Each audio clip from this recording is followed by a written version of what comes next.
Hi viewers, నమస్తే. Welcome to my Maharashtra road trip travel series. నా పేరు కమలాకర్. నా మహారాష్ట్ర రోడ్ ట్రిప్ ట్రావెల్ సిరీస్లో ఇవాళ 3వ రోజు. గత 2 రోజుల లొకేషన్కు భిన్నంగా ఓ కొత్త ప్రపంచానికి వెళ్తున్నాను. మహారాష్ట్ర అంటేనే సహ్యాద్రి పర్వతాల సమ్మేళనం. ఇవాళ నేను వెళ్ళే లొకేషన్ ఓ వ్యూ పాయింట్. పేరుకు మాత్రమే వ్యూ పాయింట్, కానీ ఇది మరో లోకం. మాటలతో కాదు, మీకు విజువల్తో చూపుతాను, చూసి ఎంజాయ్ చేయండి. ధరంవీర్ గడ్డు చూశాక అక్కడ నుండి సాయంత్రం బయలుదేరి హైదరాబాద్ పూణే హైవే మీదకు వచ్చేసరికి రాత్రి 7:30 అయింది. సో హైవే మీదున పటాస్ అనే ఒక ఊరు, అక్కడే ఓ హోటల్లో రాత్రి బస చేసి ఉదయమే మహారాష్ట్ర పూణే వైపుకు బయలుదేరాం. ఇప్పుడు మేము వెళ్ళే లొకేషన్ ఒక అద్భుతమైనది. ఎన్నో రోజులుగా అనుకుంటూ ఉన్నా ఈ లొకేషన్ చూడాలని ఇప్పుడు కుదిరింది. పూణేకు ఓ 67 కిలోమీటర్ల దూరంలో కుండలిక వ్యాలీ అని ఒక అద్భుతమైన హిల్ స్టేషన్ ఉంది. అక్కడే ఒక ఘాటు ఉంది. చూడటానికి అదొక కేవలం ఒక వ్యూ పాయింట్ మాత్రమే అనుకుంటారు, కానీ అదున్న ప్రాంతం అదేదో మరో లోకంలో ఉన్నట్టుంటుంది. నేను చెప్పేది కాస్త అతిశయోక్తి అనిపించవచ్చు, కానీ అవతార్ సినిమాలలో ఉండే ఒక లొకేషన్ లాంటిది. అది అద్భుతం అనుకోండి. అసలు పూణే నుండి బయలుదేరినప్పుడు మనకు రోడ్డుకు కుడివైపున మూలా నది అని మన రోడ్డుతో పాటుగా ప్రయాణం చేస్తూ ఉంటుంది. దీనిని మల్షే లేక్ అని కూడా అంటారు. దీని మీద ఒక ఆనకట్ట కూడా కట్టారు. ఎడమ వైపున అన్ని ఎత్తైన పశ్చిమ కనుమలే కనబడతాయి మనకు. దారి వెంబడి అన్ని హోమ్ స్టేలు ఉంటాయి. వీకెండ్స్లలో చాలా మంది ఇక్కడికి వచ్చి సేద తీరుతారు. ఇలా ప్రయాణించాక ఒక చోట కుడివైపుకు లోనకు తిరగాలి. ఇది కుండలిక వ్యాలీకి వెళ్లే దారి. మేము గూగుల్ అమ్మను పట్టుకుని వెళ్ళినా కూడా అక్కడ సిగ్నల్స్ లేకపోవడంతో కన్ఫ్యూజ్ అయ్యాం. ఒకరిద్దరిని అడిగినా వెంటనే చెప్పలేకపోయారు. అయినా మా మీద మాకున్న కాస్త నమ్మకంతో లోపలికి వెళ్ళాం. ఇక్కడ కారు పార్క్ చేశాక ఎంక్వైరీ చేసుకుంటూ అలా లోపలికి వెళ్ళాం. చివర ఒక హోమ్ స్టే కనబడ్డది. అక్కడే కారు కూడా పార్క్ చేసుకున్నాం.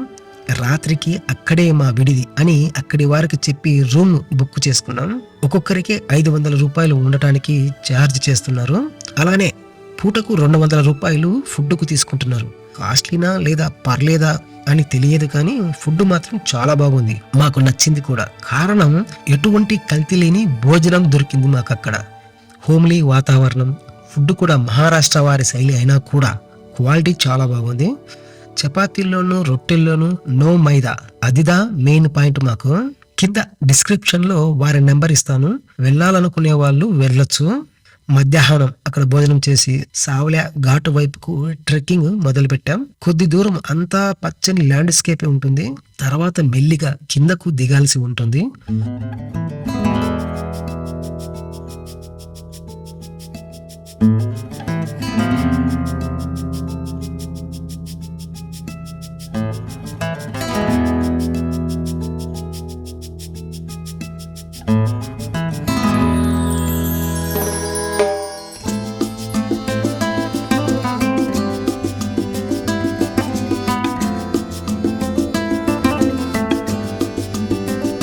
మధ్యలో 2-3 చోట్ల దారి తప్పాం, కానీ చివర్లో ఒక చోట మరీ కిందకు ఏటువాలుగా ఉండటంతో అటువైపుకు వెళ్ళకూడదేమో అనుకుని మరోవైపుకు వెళ్ళాం. కాస్త దూరం వెళ్ళాక దారి లేదని తెలిసి మళ్ళీ వెనకొచ్చి కిందకు ఏటువాలుగా ఉన్న వైపుకే కిందకు దిగాం. చాలా జాగ్రత్తగా దిగాలి. మరీ డేంజర్ అని కాదు, కానీ కాస్త జాగ్రత్తగా అయితే ఉండాలి. కాస్త మన శరీరం మీద మనకు బ్యాలెన్స్ తప్పోయినా దొర్లుకుంటూ లోయలోకి పడిపోతాం.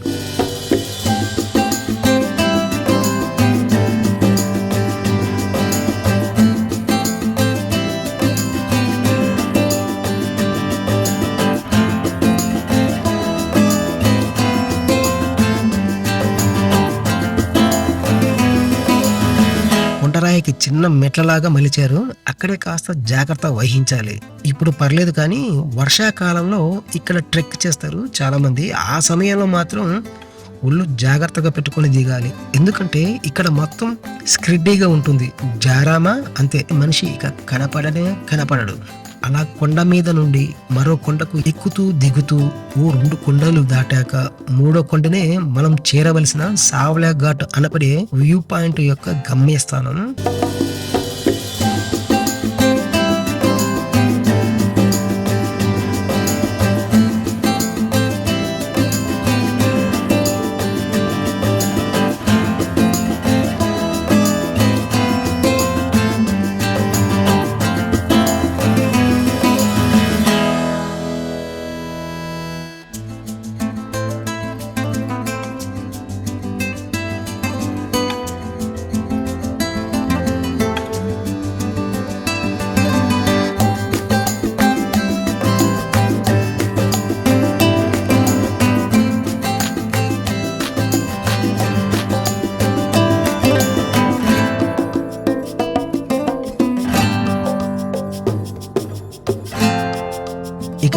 ఏమి చెప్పను.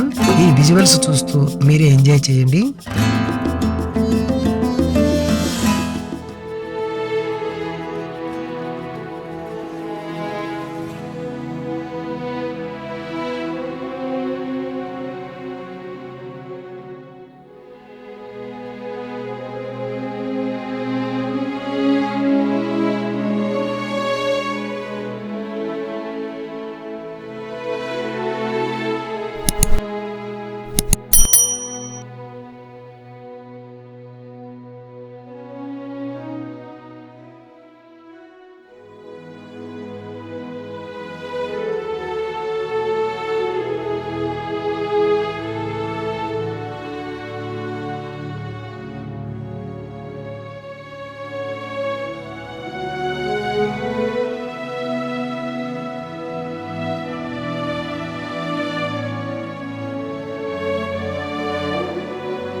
సాయంత్రం వరకు ఎంత చూసినా తనివి తీరలేదే, నా మనసు నిండలేదే అని పాడుకోవాల్సి వచ్చింది. నాతో వచ్చిన ఫ్రెండ్ చీకటి పడితే మనం 2 కొండలు ఎక్కి వెనక్కి వెళ్ళలేం, త్వరగా వెళ్దాం పద అని తొందర పెడుతున్నా వదిలి రాలేక వెనకకు తిరిగా.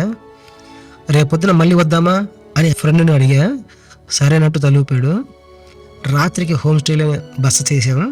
అలాంటి కొండ ప్రాంతంలో హోమ్ స్టే అద్భుతంగా ఉంది. పొద్దున్నే బ్రేక్ఫాస్ట్ చేసి మళ్ళీ బయలుదేరాం. 2 సార్లు ఎందుకు వెళ్ళామో తెలుసా? సాయంత్రం వేళ ఒక టైపు వాతావరణం ఉంటుంది, అదే ఉదయం అయితే అప్పుడే ఉదయించిన సూర్యుడి లేలేత కిరణాలతో మరో రకపు వాతావరణం ఉంటుంది. ఆ 2 రకాల వాతావరణాల అనుభవం నాకు కావాలి. ఆ ప్రదేశంలో మేము మమైకం అవ్వాలనుకున్నాం. అందుకే 2వ సారి పొద్దున్నే మళ్ళీను.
ఇంతటి అద్భుతమైన లోకాన్ని మన మనుషులే రకరకాల ప్లాస్టిక్ పేపర్ల వ్యర్థాలతో చెత్త కుండిలా నాశనం చేస్తున్నాడు. ఇక్కడికి వెళ్ళే మనుషులంతా చెత్త కుండిలా చేయకుండా వీటిని శుభ్రంగా ఉంచుకోవడానికి దయచేసి ప్రయత్నం చేద్దాం.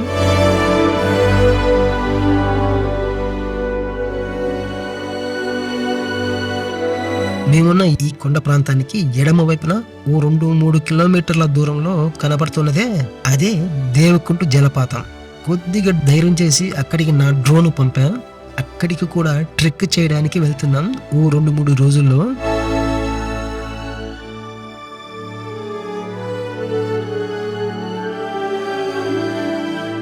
కుడివైపున ఉన్నదంతా కుండలిక వ్యాలీ, అటువైపంతా కూడా మనం ట్రెక్కింగ్ చేయొచ్చు. చాలా ప్యాకేజీలు ఉన్నాయి అటు పక్కన, బట్ మేము వెళ్ళలేదంతే. గుండెల నిండా ఈ ప్రకృతిని నింపుకొని మధ్యాహ్నం హోమ్ స్టే చేరుకున్నాం. అక్కడే భోజనం చేసి అక్కడ నుండి మా తర్వాత గమ్యస్థానం వైపు బయలుదేరాం. ఇక్కడికి చేరుకోవాలంటే నాకు తెలిసి ఏ పబ్లిక్ ట్రాన్స్పోర్టు లేదు. ఒక్కరోజు మాత్రమే చేయతగ్గ ట్రెక్ ఇది. కాబట్టి పూణేలో బైక్ను రెంట్కు తీసుకుని పొద్దున్నే బయలుదేరి ఇక్కడికి చేరుకుని సాయంత్రం 4 వరకు ఇక్కడే టైం స్పెండ్ చేస్తే చాలు. 6 లోపల తిరిగి పూణే చేరుకోవచ్చు. మీకు సొంత వాహనాలుంటే ఇంకా చాలా మంచిది. మనం ఎంతసేపు కావాలనుకుంటే అంతసేపు ఇక్కడే స్టే చేయొచ్చు. ఇది ఫ్రెండ్స్ ఇవాల్టి నా వీడియో విశేషాలు. నెక్స్ట్ వీడియోలో మరో కొత్త ప్రదేశంతో మీ ముందుకు వస్తాను. అంతవరకు సెలవు. Bye guys.